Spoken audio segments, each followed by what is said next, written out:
In our lives, there are many moments when we only see what we don't have. We keep saying, "This is missing.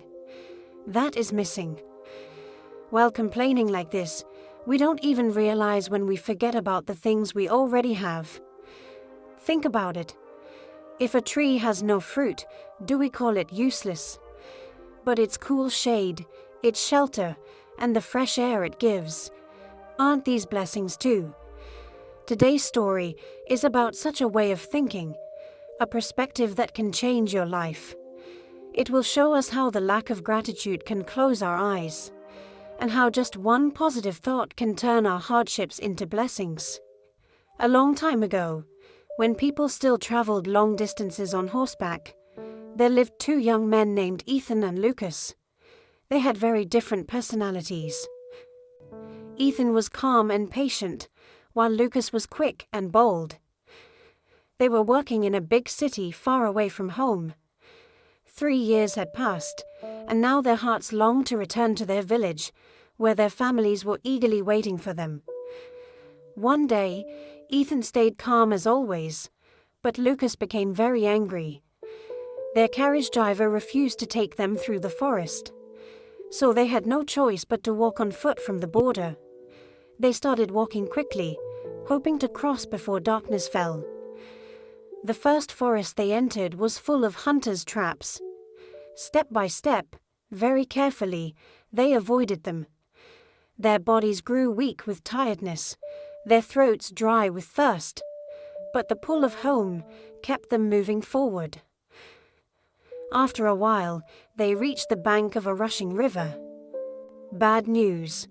The bridge had been washed away by the heavy rains. There was no other option. After talking about it, they decided to swim across. With great effort, they finally made it to the other side. But misfortune struck again. Their water bottle was swept away by the muddy current.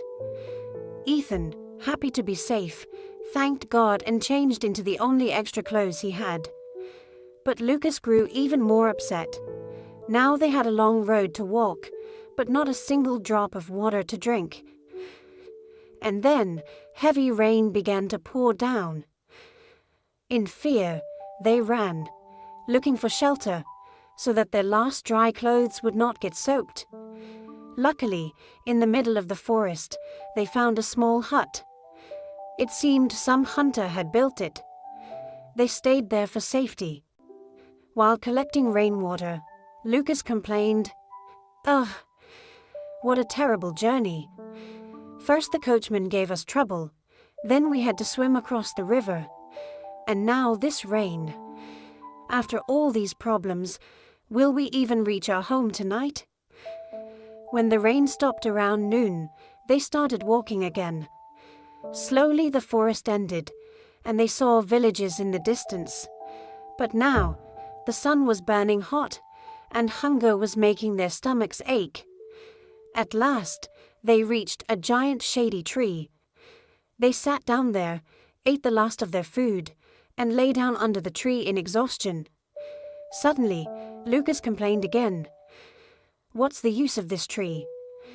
It's big and shady, but it has no fruit. It's useless." Ethan stayed quiet and thought for a moment. True, the tree had no fruit. But wasn't its shade a huge blessing in this hot sun? Just then, a calm, deep voice came from the tree itself. "I am the great tree under whose shelter you rest. For hundreds of years I have lived, watching the seasons change. My roots protect the soil from washing away, and my branches give homes to birds and insects. Every creation has its own purpose. Do not call me useless by looking at only one side. Look a little deeper." Lucas was shocked. His eyes filled with fear and regret. With humility he said, "Forgive me, O great tree. I am sorry for my ungrateful words. Thank you for opening my eyes." From that day, they learned a valuable lesson from the tree. People often complain about what they don't have, while forgetting to value what they do have. It's like a basket of oranges. If one is rotten and we only look at that one, we will never enjoy the sweet taste of the rest. So we must learn not to focus on what is missing, but on the blessings we already have. Gratitude can make our lives happier and more meaningful. This is the end of today's story. If you enjoyed it, please give it a like and share your thoughts so we can bring you more meaningful stories. Thank you so much for watching. We'll see you again in the next story.